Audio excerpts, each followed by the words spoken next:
a cargo del magíster Fernando Ruiz Gutiérrez con el tema de conservación comunitaria del jaguar en la Sierra de Guerrero, problemáticas, avances y retos. Hablando un poco acerca de magíster Fernando, él es biólogo, maestro en ciencias, presenta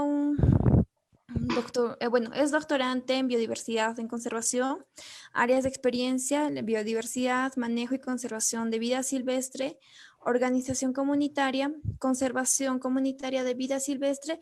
También es miembro de la Alianza Nacional para la Conservación del Jaguar y responsable del Censo Nacional de Jaguar en Guerrero. Presenta 10 años de experiencia en el estudio y conservación de jaguar y su hábitat. Usted es Fernando. A ver. Hola, hola. Hola, hola, ¿me escuchan? Sí, te estamos escuchando, Fernando. Ok. A ver, nada más para asegurarnos que estén bien el video.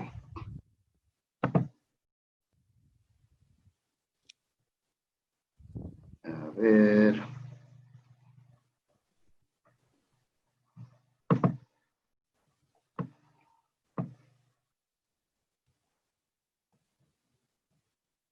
Me está llegando una solicitud.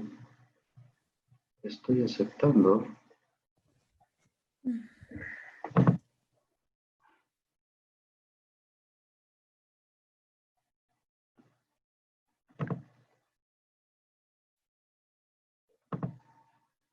A ver, estoy dando compartir. No sé si ya se activó el video de mi pantalla.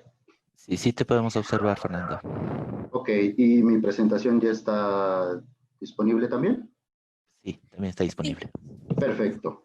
Bueno, antes que nada, muy buenas tardes. Muchísimas gracias por la invitación a todos los organizadores. Trataré de explicarles de manera breve un proyecto que ya lleva varios años. Ha sido un trabajo de varios colegas colaboradores, diferentes instituciones, con los cuales hemos estado desarrollando una estrategia de conservación comunitaria en el estado de Guerrero, acá en México. Les platico de manera general, el proyecto nosotros le denominamos Guerrero Jaguar. Hace ya algunos años iniciamos, de hecho los trabajos los iniciamos en el año 2009. ¿Se ve mi presentación? No, Fernando, ¿No parece que te fuiste a la última diapositiva. Ok, a ver. Es que estoy tratando de ver cómo está. Sí, cierto, está en la última diapositiva. Ok, perdón, me mandó a la última.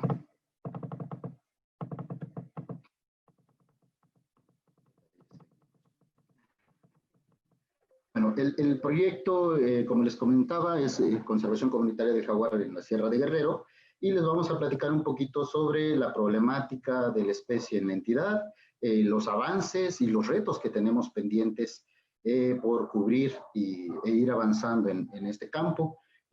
Son varias las instituciones que están colaborando, como ya se mencionó en la descripción de mi currícula. Soy miembro de la Alianza Nacional para la Conservación del Jaguar. Actualmente estoy en la Universidad Autónoma del Estado de Hidalgo como doctorante, y bueno, colaboramos de manera directa con la UAM, Universidad Autónoma Metropolitana, desde prácticamente el inicio del proyecto. Este proyecto surge como un esfuerzo de generar información sobre la presencia de los felinos silvestres en el estado de Guerrero. Inició en el 2009, hasta esa fecha no se contaba con información sobre la presencia de la especie en la entidad. No se conocía prácticamente nada al respecto, y había un interés por parte de habitantes de la sierra del estado que tenían esa inquietud de qué pasaba con estos avistamientos esporáneos, espontáneos a veces, que tenían con este tipo de felinos, tanto con pumas como con jaguares. Y bueno, partió de esa iniciativa el poder desarrollar el primer monitoreo de felinos silvestres acá en el estado de Guerrero, con la colaboración de la UNAM, que coordinaba el primer intento del Censo Nacional del Jaguar de tiempo, la Secretaría de Medio Ambiente local y otras instituciones. Bueno, pero aquí es importante entender el por qué utilizar el jaguar como una estrategia, como una especie bandera en una estrategia de conservación. Ya lo han mencionado varios compañeros que nos han antecedido en charlas anteriores. Son especies focales con muchas características importantes que nos permiten poder tomar decisiones en condiciones cuando la información biológica general de todo un área no se tiene disponible. Entonces, esto nos permite tomar información básica de una especie, pero que tiene características muy particulares. Es el principal depredador en esta región, es una especie clave en el funcionamiento de los ecosistemas, necesita requerimientos de hábitat, tiene requerimientos de hábitat muy grandes, ¿no? Y deben de ser zonas pues, moderadamente en buenas condiciones ambientales para que exista la especie en este sentido, en esa zona. Es una especie muy carismática, llama mucho la atención y acá en Guerrero, como seguramente en otras regiones de Latinoamérica y de México, tiene una importancia cultural muy marcada. Entonces, estas son las características que a nosotros nos permitieron decidir de manera clara que era la especie que nos podía servir como bandera para un proyecto de conservación de la biodiversidad acá en el estado de Guerrero. Pero bueno, tenemos una problemática fuerte, yo creo que esto se comparte con diferentes regiones del continente. Hay un sacrificio directo de la especie por problemas en cuanto a falta de una cultura ambiental, se desconoce sobre la especie, se le tiene miedo, hay cacería para la especie para obtener tener colmillos, garras, entre otras cosas, pero sobre una legislación ambiental un poco deficiente en muchos casos o poco aplicable.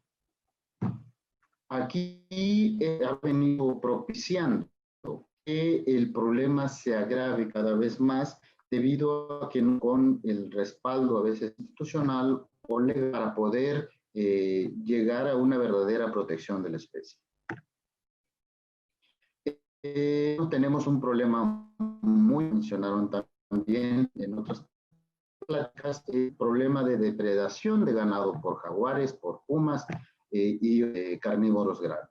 De manera jaguar, o más bien presencia de ganado en zonas donde habita el jaguar genera este tipo de conflictos que de una u otra manera repercuten en la presencia de la especie, puesto que la mayoría de los ganaderos, al tener este tipo de daño de su ganado, su principal reacción es ir y cazar estos organismos.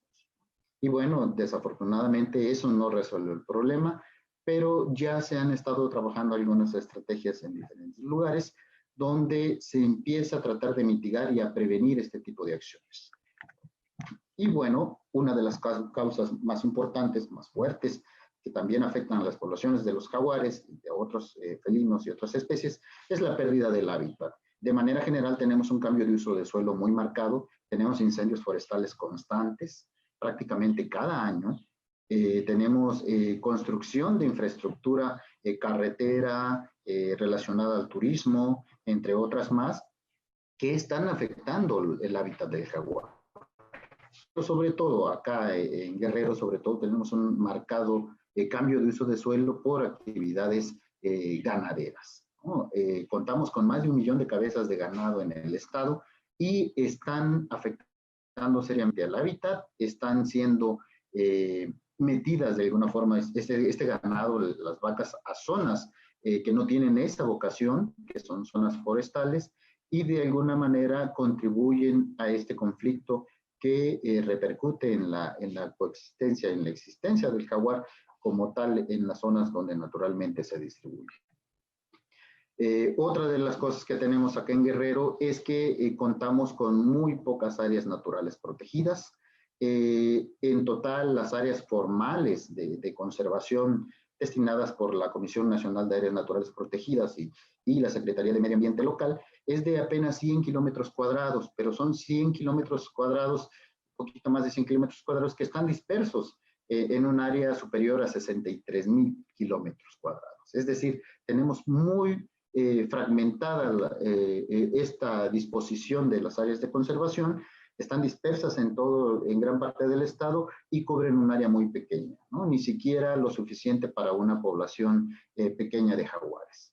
Afortunadamente hay otras estrategias que están empezando a tomar un poquito más de fuerza, como son las áreas destinadas de manera voluntaria a la conservación, que está fomentando la CONAM, las cuales aquí en Guerrero cubren un poco más de 500 kilómetros cuadrados. Es un avance, pero al igual que las otras estrategias, suelen ser áreas muy pequeñas que no son lo suficientemente grandes para una estrategia de conservación a mediano y largo plazo. Y bueno, ¿cómo hemos avanzado al respecto? Todo para la generación de información. El conocimiento básico de cómo vive, qué necesidades tienes, qué problemática tiene la especie, pues, es fundamental. Necesitamos tener información con qué tomar. Y a partir del 2009 empezamos a trabajar en el Censo Nacional del Jaguar, con el cual hemos venido generando información a lo largo e incluso hemos participado en monitoreos en otras partes del país, con la cual vamos obteniendo información mediante fototrampeo, con estas cámaras trampa automáticas, que nos han venido generando una gran cantidad de información de la presencia, de la abundancia relativa, de la distribución, entre otros factores de las especies. Y eso nos ha permitido ir conociendo más o menos cómo están distribuidas las especies. El método que utilizamos se estandarizó alrededor del 2007, es el diseño del Censo Nacional del Jaguar, el cual se adecúa a las condiciones ambientales y a la accesibilidad en cada uno de los sitios, a la colaboración de los ejidos y comunidades que son dueños de estos terrenos prácticamente. Pero lo importante aquí es que comúnmente son áreas grandes, mayores a 81 kilómetros cuadrados, en los cuales se coloca un número amplio de cámaras trampas que nos permiten en un periodo de tiempo de entre 2 o 3 meses tener una idea de cómo está la población de mamíferos en la zona y principalmente identificar la presencia de felinos grandes como el jaguar, bueno, como de todas las especies de felinos que tenemos acá. Esto nos ha venido generando información con la cual hemos ido avanzando poco a poco y hemos tenido ya este trabajo constante nos ha generado un muestreo de más de 1.200 kilómetros cuadrados en Guerrero, son las imágenes en azul que se ven en el mapita. Sumamos un esfuerzo de muestreo superior a los 27.000 días trampas. De hecho, tenemos un último muestreo que recién terminamos la semana pasada. Todavía no consideramos esos datos aquí, pero entonces tenemos un esfuerzo grandísimo de más de 450 estaciones distribuidas principalmente en lo que nosotros le llamamos la subprovincia de la Sierra Madre del Sur en el estado de Guerrero. Entonces, con este esfuerzo de muestreo tan amplio, hemos obtenido por lo menos el registro de por lo menos 27 especies de mamíferos medianos y grandes. Son casi el total, nos faltan 1 o 2 especies de las que pueden estar presentes en Guerrero y que no se han registrado principalmente porque son de hábitos arborícolas o son de hábitos o viven en el río, por ejemplo, como la nutria de río, ¿no? Es una especie acuícola, digamos, que tiene hábitos combinados ahí, ¿no? Un poco anfibia. Entonces, estas son de las pocas especies que no hemos logrado registrar. De ahí en fuera tenemos casi representados a la mayoría de las especies de medianos y grandes que habitan en la entidad. Y bueno, de manera particular tenemos el registro ya de las 6 especies de felinos que están presentes en México, puma, el jaguar, tigrillo, yaguarundi, el lince y el ocelote. Entonces, de estas especies, afortunadamente, con todo este muestreo, ya estamos teniendo la información de dónde están las especies, más o menos cómo son sus patrones de distribución, estamos analizando la abundancia relativa, estamos generando los patrones de actividad locales, en fin, una gran cantidad de información que nos va a permitir tomar decisiones de estas especies. En cuanto a la presencia del jaguar, afortunadamente, Aparte del muestreo como tal, hemos tenido la evidencia de tener reproducción de estas y otras especies de felinos en la zona. Entonces, eso implica que si nosotros establecemos estrategias de conservación básicas, podemos mantener las poblaciones de estos felinos habitando a mediano y corto plazo en la región. Y si, lógicamente, si establecemos medidas mucho más concisas, mucho más precisas, pues este proceso de conservación puede ser a largo plazo. Y es lo que estamos buscando, pero bueno, vamos avanzando poco a poco. En la parte superior de la imagen se observan un par de hembras, una preñada y la otra parece que es una hembra lactante. Y en la parte inferior se observan individuos juveniles de jaguar que hemos registrado en los últimos años acá en Guerrero. Bueno, otro de los campos en los que estamos trabajando es la capacitación de la gente local para que nos apoyen en la generación de los inventarios faunísticos, de vertebrados en general, pero sobre todo que nos apoyen también en el proceso de conservación de las especies, que las conozcan, que les pierdan el miedo de alguna manera y que eso vaya contribuyendo poco a poco a cambiar su idea hacia un proceso de manejo más sustentable, de un manejo más amigable de sus recursos naturales. Y estamos complementando estas actividades de monitoreo con algunas relacionadas con la sensibilización de la importancia de los recursos naturales. Estamos trabajando con los adultos, que son los que deciden de alguna manera el qué se hace en esos territorios. Lo estamos trabajando con los jóvenes y lo estamos trabajando con los niños, para que todos tengan de alguna forma un panorama claro de cuál es la relevancia de estos organismos en el medio ambiente y cuál es la importancia de que ellos se sumen a este tipo de actividades y que ellos contribuyen de manera general en el poder desarrollar acciones de conservación viables de estos organismos. Otra de las cosas que estamos haciendo es un proceso de sensibilización mediante el arte. Tenemos unos pintores que se han sumado al proyecto y que nos han ayudado a elaborar estos murales que ven en la imagen, los cuales han ayudado de manera importante en este proceso de sensibilización. Estamos tratando de que la gente se identifique con el jaguar de manera particular, con los felinos en general, pero también les estamos dando el panorama de que hay más fauna en la zona que es importante y que vale la pena conservar. Entonces, esa es una forma en la que nosotros nos estamos tratando de acercar a la gente y que la gente se sienta vinculada a este tipo de proyectos para que sea un proceso mucho más participativo, mucho más fluido. Y bueno, ya como parte de las actividades, algo así como los resultados a los que estamos aspirando en breve, es el establecimiento de corredores comunitarios.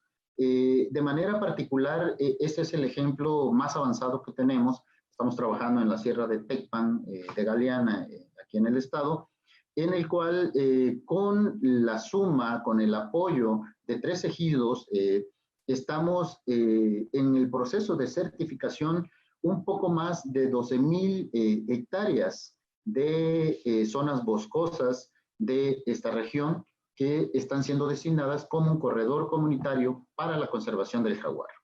Estas son zonas de gran relevancia biológica. A los inventarios que llevamos al momento, que se han venido realizando en los últimos años, nos da cuenta de más de 290 especies de vertebrados en general. Varias de ellas son endémicas y por lo menos 3 especies son endémicas o son microendémicas al estado de Guerrero, a esa pequeña porción de la sierra. Y bueno, no cabe decir que pues, hay varias de estas especies que están en la norma 059 o en la lista roja de la IUCN. Esto lo hemos venido desarrollando, pues, evidentemente con el apoyo de diferentes instituciones. De manera particular en este proyecto, Rainforest Trust y Volkswagen de México son quienes han contribuido en el financiamiento para este tipo de actividades, que nos está ayudando a darle seguimiento a este proyecto que ya lleva un poco más de 6 años. Y a la par, aparte de todo el trabajo de sensibilización, el trabajo ambiental, estamos empezando a incursionar en impulsar un proceso de diversificación productiva en el proceso de restauración ambiental con los ejidos participantes. Afortunadamente hay ejidos que están muy avanzados, uno de ellos se llama Cordón Grande, que ya llevan un proceso de organización de varios años y es con el que más hemos tenido avances, digamos así, válgase la redundancia, en cuanto al manejo de sus recursos naturales. Pero también estamos apoyando a los otros ejidos que están, si bien están un poco más rezagados, pero tienen el mismo potencial de desarrollo. Y estamos tratando de impulsar la producción primaria, ¿no? Estamos tratando de vincular esta parte con un proceso de desarrollo sustentable en el cual ellos sean los productores de sus propios alimentos. Estamos impulsando huertos familiares, granjas familiares que nos ayuden a solventar la problemática alimenticia que se vive en la región, ¿no? Son zonas marginadas, con muy poco acceso o con un acceso restringido, con carreteras deterioradas, lo cual encarece mucho el costo de alimentos que son transportados desde la cabecera municipal hacia esa región. Entonces estamos tratando de darles un poquito de oportunidad de que ellos sean sus propios productores y eso también ayude a que la gente se sienta apoyada, se sienta parte del proyecto, ¿no? Que no nada más vamos los biólogos a querer conservar al jaguar, sino que también estamos viendo por ellos y que creemos que ellos son parte fundamental de este proceso de conservación.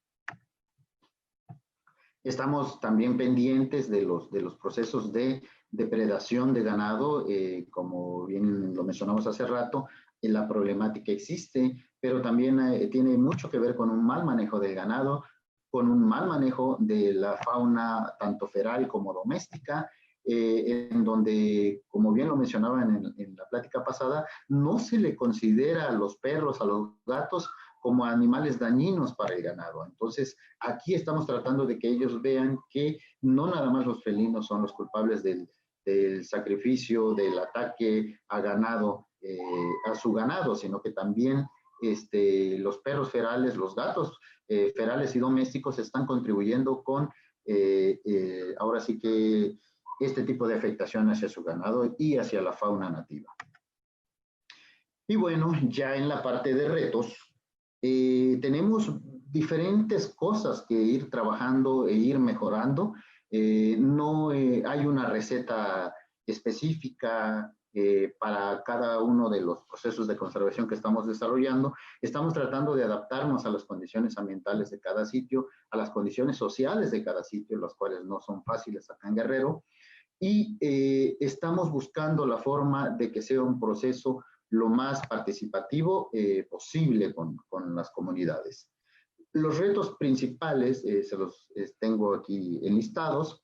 Primero es seguir consiguiendo financiamiento para darle seguimiento a este proyecto, ¿no? Nosotros por ahí le estábamos tratando de poner nombre, nos quedó por ahí tentativamente como un fondo jaguar, con el cual tengamos recursos para darle seguimiento a este tipo de trabajos. Es decir, ya hicimos los muestreos, ya tenemos evidencia de la presencia de los felinos, ya sabemos cómo están sus poblaciones, tenemos idea de cómo está la biodiversidad en la zona, ya tenemos trabajo con la gente, pero ¿cómo le damos seguimiento? ¿Qué tipo de proyectos tenemos que ir implementando y cómo lo vamos financiando? Ese es uno de los retos principales que tenemos.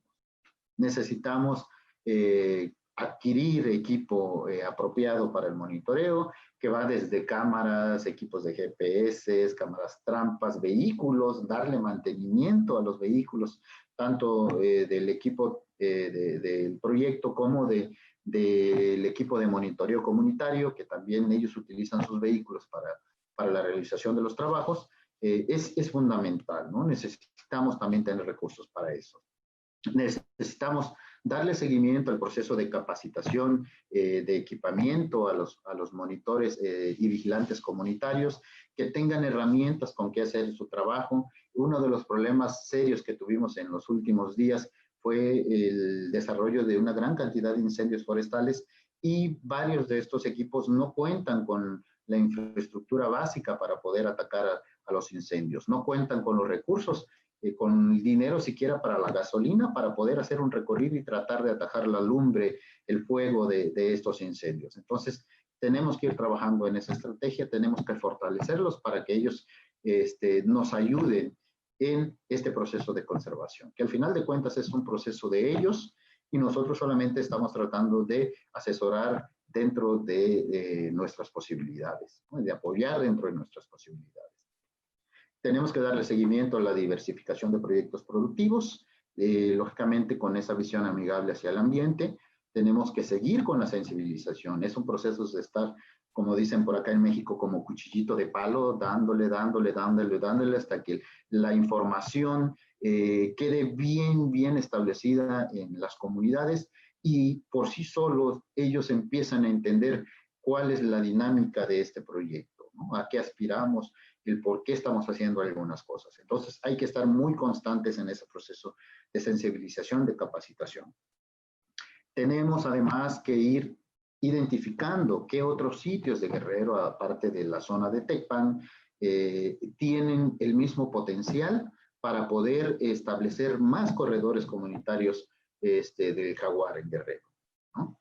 Es posible que esta sea una de las estrategias que nos dé mejores resultados, porque desafortunadamente pues, las dependencias locales a nivel estatal e incluso las nacionales como la CONAM no cuentan con los recursos disponibles suficientes y más en estas fechas para poderle dar seguimiento a este tipo de proyectos que tienen que ver más en terrenos comunitarios. Y bueno, entonces si nosotros logramos que las comunidades se apropien, sean partícipes directos, sean los responsables directos de este tipo de procesos, creo que tenemos un poquito más de éxito al respecto. Tenemos también que darle las herramientas para la mitigación y para prevenir impactos ambientales, como yo les decía, de los incendios forestales, la deforestación y evitar lo más posible la cacería directa de estas especies.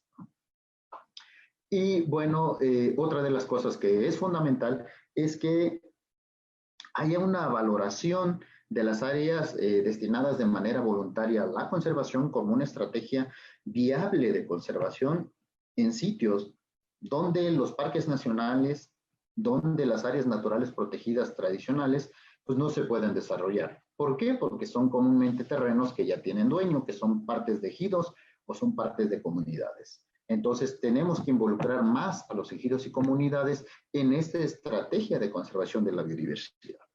Y por último, uno de los objetivos que tenemos nosotros es consolidar al jaguar como ese ícono natural y cultural del estado de Guerrero, que nos ayude a tener un proceso de identificación mucho más palpable, mucho más fuerte, que no se le vea a la especie como una especie indeseable, una especie maligna, dañina, ¿no? Sino que sea todo lo contrario, que sea el escudo del Estado, que ya está en el escudo del Estado de manera formal, pero que sea revalorizado y se le dé mucho mayor importancia como una especie embajadora en cuanto a la conservación de los recursos naturales. Y bueno, ya por último, pues no queda más que agradecer a todo el amplio equipo de colaboradores, tanto técnicos como comunitarios, que a lo largo de estos 10 años pues han venido apoyando de manera continua en la generación de información, en los trabajos, en las comunidades, en los recorridos y demás actividades que se están desarrollando. Sin el apoyo de ellos, este proyecto no tendría ya 10 años funcionando, no tendríamos los avances que tenemos al momento y esperamos que esta colaboración se siga desarrollando por mucho más tiempo.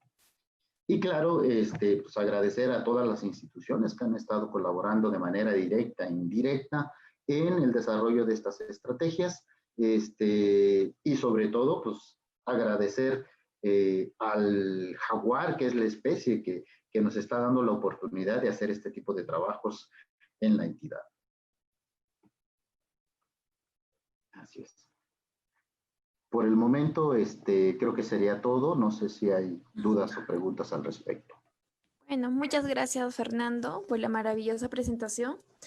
Bueno, en este momento daremos paso a la sección de preguntas, la cual se dará por un tiempo aproximado de 20 minutos. Entre ellas tenemos una de Julieta, que nos dice, ¿qué va a pasar con las poblaciones de jaguar con la con la construcción del Tren Maya? ¿Cómo mitigar el daño de sus poblaciones? Bien, es una pregunta bastante compleja. Desafortunadamente no he tenido mucha oportunidad de trabajar en esa región. Sin embargo, yo creo que más o menos la dinámica es parecida a lo que pasa en diferentes regiones, ¿no? Aquí tenemos un proyecto que está generando mucha controversia, que si bien va a generar impacto ambiental y que desafortunadamente es un proyecto que ya se echó a andar, ¿no? Que al parecer no hay forma de detenerlo. Entonces, tenemos que volcarnos en buscar las mejores estrategias para que las afectaciones, que siempre las hay, sean lo menos fuerte posibles. Es decir, tenemos que pasar a la siguiente fase, dejar de pensar que se va a destruir todo y que no se puede hacer nada al respecto, y más bien tomar la iniciativa y decir, ok, si se va a hacer la obra, ¿cómo se debe de hacer? Y yo creo que ahí muchos de los especialistas en el área pues, pueden aportar mucho al respecto, ¿no? Tratar de hacer presión para que las obras se realicen con todas las medidas de mitigación necesarias, que se evite la afectación posible. Una de las cosas principales es que no pase por las áreas naturales protegidas, que se resguarden este tipo de áreas de conservación, tanto de la biodiversidad como de vestigios arqueológicos o de zonas culturales que tienen una relevancia importante en la zona. Entonces, tenemos que buscar los mecanismos para que los responsables de la obra en realidad realicen las medidas de prevención y de mitigación de impactos fuertes. Bien, ahora tenemos otra pregunta de Dana, que nos dice, ¿qué estrategias toman para conservar las presas naturales del jaguar y asimismo la supervivencia? Bien, la estrategia es la misma. Precisamente utilizamos al jaguar porque al conservar el jaguar nos permite proteger el resto de las especies que se encuentran en la zona. Entonces, si nosotros conservamos al jaguar y a su hábitat, estamos favoreciendo que esté presente pecaríes, venados, ardillas, armadillos y demás, ¿no? Entonces, al proteger esta zona, se protege todo lo que hay dentro de ella, ¿no? Y lo que también estamos tratando de hacer, sobre todo con aquellas especies de importancia cinegética, de importancia alimenticia, es que la gente entienda que para poder tener este recurso disponible por más tiempo, necesitan administrarlo de manera apropiada. Es decir, necesita ser un proceso más sustentable de aprovechamiento. Si bien hay gente en los ejidos y comunidades que solo cazan lo que ocupan, también hay gente que caza todos los días y que mata todo lo que encuentra en el campo. Entonces tenemos que cambiarles esa idea. Tenemos que inculcarles, o más bien hacerles ver que si quieren seguir teniendo venados por más tiempo, por ejemplo, pues necesitan estarlos utilizando de manera apropiada. Necesitan cazar solo aquellos animales que no representan, que no representaría una desventaja reproductiva, por ejemplo, para la especie. No cazar hembras preñadas, no cazar hembras con crías, por ejemplo, ¿no? Que puede ayudar a que la especie se siga reproduciendo. Entonces, pero en términos generales, si nosotros protegemos el territorio del jaguar, que por ahí se ha mencionado que para mantener una población viable de jaguares a mediano plazo, por lo menos se necesitan unos 500 kilómetros cuadrados. Entonces, si logramos una meta de ese tipo, créanme que estamos conservando una diversidad importante de especies presas y de otras especies, tanto de flora como de fauna silvestre.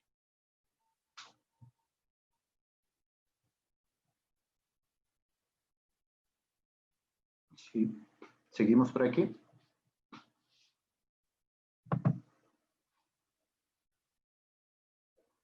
Hola, hola. Sí, Fernando. Sí, perfecto. Perfecto, perfecto. Ya. Otra pregunta es, Si se han Hola Fer, desarrollado muchas gracias. estrategias. Perdona, tuvimos un coso ahí. Pero nos preguntan, ¿cuál es el avance de la relación social de tolerancia en las comunidades ganaderas de la zona? Bien, tenemos una ventaja aquí hasta cierto punto, porque la zona no es de vocación ganadera como tal. Hola Fer, no te escuchas. No me escucho, a ver, déjenme ver. A ver, ¿me escuchan ahí? Hola, hola. Ah, hola, hola. Listo, ya te escuchas bien, disculpa. ¿Ya me escuchan? Sí. Ok, bueno, tenemos la ventaja de que la zona no es un área ganadera como tal. De hecho, la vocación de la zona es principalmente forestal. Entonces, si bien hay ganadería, al menos en el caso del pan, solo es a manera de ejemplo, si bien la ganadería es de manera extensiva y sí hay eventos de depredación, al principio del proceso del estudio, teníamos una respuesta muy fuerte sobre la cacería más bien sobre la depredación de ganado. Había mucha cacería de estos animales. Entonces, nos hemos estado dando a la tarea de generar ese proceso de sensibilización, ¿no? Y estamos tratando de que todavía ellos entiendan la relevancia del poder conservar a estas especies. Una de las cosas que les comentamos siempre es que vale 1000 veces más tener un jaguar vivo en sus territorios porque nos da la oportunidad de poder desarrollar proyectos de conservación que pueden ser financiados y que pueden traer beneficios a las comunidades, a que ellos los maten y vendan una piel por un costo ínfimo, ¿no? Entonces, el poder darles la información ayuda mucho. Es un proceso, no se da de la noche a la mañana. Hay que estar, como bien lo mencionaba hace rato, como cuchillito de palo, haciendo hincapié en la relevancia de este proceso.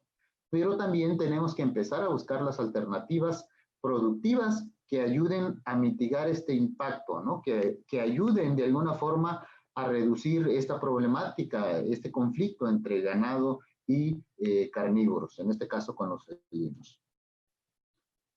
Pero la respuesta no fue inmediata, ha sido todo un proceso en el cual poco a poco la gente se ha ido sumando y han dejado de molestar a los jaguares en este caso, ¿no? Sin embargo, ahora tenemos el otro reto, ¿cómo compensamos a aquellas personas que tienen pérdidas de ganado y que no están sacrificando a los jaguares? Y en ese proceso estamos tratando de encontrar los mejores mecanismos. Ya, otra pregunta es, ¿en qué consiste la capacitación que se les brinda a los agentes y vigilantes comunitarios? ¿Y quién está hablando? Bueno, eso, ¿no? ¿En qué consiste la capacitación que se les brinda a los agentes y vigilantes comunitarios? Ok, bueno, lo principal es que ellos conozcan la biodiversidad con la que cuentan en la zona, que conozcan su territorio. Hay ejidatarios que han vivido toda la vida ahí y no conocen los parajes de sus ejidos. Y en este proceso hemos ido trabajando esa parte, ¿no? Que conozcan el funcionamiento del equipo que utilizamos, tanto las cámaras trampas, por ejemplo, porque ellos en algún momento esperamos que sean quienes nos ayuden a realizar el monitoreo. No queremos que ellos dependan de nosotros para seguir generando información, sino que ellos sean partícipes continuos en la generación de esta información y lógicamente pues nosotros seríamos como asesores, pero que no que no estén atenidos a que nosotros tengamos que ir para que el trabajo se siga desarrollando, ¿no? El poder capacitarlos respecto a que conozcan, por ejemplo, en el caso de anfibios y reptiles, hay muchos mitos. ¿Cuáles especies son venenosas? ¿Qué especies no son venenosas? ¿Cuáles son aquellas que tienen cierta importancia ambiental? ¿Cuáles son aquellas especies endémicas? Es decir, les estamos tratando de proporcionar la información general para que ellos estén conscientes de los recursos naturales con los que cuentan, que estén conscientes de la vulnerabilidad de las especies que sepan utilizar equipo básico para poderle dar seguimiento al monitoreo. Y también estamos empezando a trabajar con la producción, ahora sí que sustentable, o la producción de alimentos básicos que de alguna manera pues repercute de manera positiva hacia ellos. Ya. Ahora, Patricia Marrero nos pregunta, ¿cómo ve usted la posibilidad de llevar este mensaje de coexistencia a empresas dedicadas a la construcción de grandes infraestructuras, carreteras, minería, etcétera, cuyas actividades pueden ser de un gran impacto sobre el hábitat? Sí, es un proceso bastante complejo y mucho depende de la gente responsable de estas empresas, de la gente que está al frente. Pero lo fundamental es hacer llegar este tipo de información al público en general. Una de las cosas que hemos aprendido a lo largo de estos últimos años es que las redes sociales están sirviendo muchísimo para poder divulgar este tipo de información.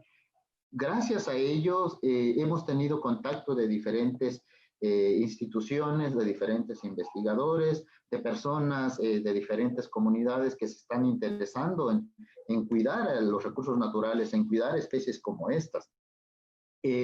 Gracias a esa difusión y lógicamente a buscar esos contactos, ¿no? Porque tenemos que buscar los contactos, podemos hacer planteamientos a empresas que si bien tienen un impacto ambiental fuerte, pues también tienen la obligación y muchos de ellos tienen la posibilidad y disponibilidad de apoyar en este tipo de procesos. Una de las cosas con las que nos encontramos recién el año pasado es que había una empresa que si bien está obligada por los impactos ambientales que genera a dar una compensación ambiental directamente a la Secretaría de Medio Ambiente, con sus respectivos fondos y demás, en algún momento nos acercamos y les platicamos qué estábamos tratando de hacer o qué estábamos haciendo más bien ya, porque íbamos avanzados, y les planteamos la posibilidad de ver cómo ellos podían contribuir. Afortunadamente la respuesta fue positiva, se buscaron los mecanismos para que se pudiera hacer un proceso de compensación ambiental de manera directa hacia el proyecto, ¿no? Que no tuviera que pasar hacia las dependencias donde muchas veces se dispersa el dinero, sino que llegara a un proyecto de conservación donde los resultados fueran palpables, ¿no? Gracias a ello, el año pasado hicimos un muestreo en un área de la sierra de Atoyac, donde no teníamos información precisa de las especies. Y esta imagen de jaguar que tienen ahí en la pantalla es uno de los resultados de esa gestión. Entonces, aquí la clave es que tenemos que aprender a ser gestores de nuestros proyectos. Porque siempre tenemos a veces la mala costumbre de estar esperando a que alguien llegue y nos ofrezca recursos para seguir con el trabajo. Entonces, eso es muy difícil. Entonces, tenemos que empezar a tocar las puertas de las instituciones, de las asociaciones, tanto nacionales como extranjeras y lógicamente de las empresas. Y créanme que hay posibilidades de obtener apoyos ahí. Solamente pues hay que llevar un proyecto lo mejor armado posible, ¿no? Y ojo, aquí para no generar controversia, cabe mencionar que no podemos expiar culpas de empresas a pesar de que a nosotros nos apoyen en este tipo de proyectos. Es decir, nos apoyan porque es voluntad propia de alguna manera, nos apoyan porque quizás se sientan comprometidos por los daños que generen, pero nosotros no somos... no tenemos, digamos, la capacidad de expiar sus responsabilidades como tal, ¿no? Entonces, ellos tienen que cumplir con sus responsabilidades ambientales como la marca la ley, ¿no? Y nosotros hacemos el trabajo con ellos solamente con el que nos comprometemos. Y nos comprometemos siempre a hacer conservación de la especie, no más. Bueno, muchas gracias, Fernando, por la maravillosa presentación. De igual forma, agradecer a todos por su atención. Hay preguntas que todavía no han sido contestadas. Lastimosamente ya estamos en contra del tiempo. Sería factible, bueno, sería bueno que nos dejes tu correo para que quizá internamente podrían contactarte. Y damos bueno, a continuación ya empezamos con la siguiente ponencia. Rapidito nada más, nos encuentran en Facebook como Proyecto Guerrero Jaguar o como Guerrero Jaguar y el correo es balam00@gmail.com. Por ahí los atendemos. Con mucho gusto. Muchas gracias a ti, Fernando. Muy amable, saludos a todos. Buen día.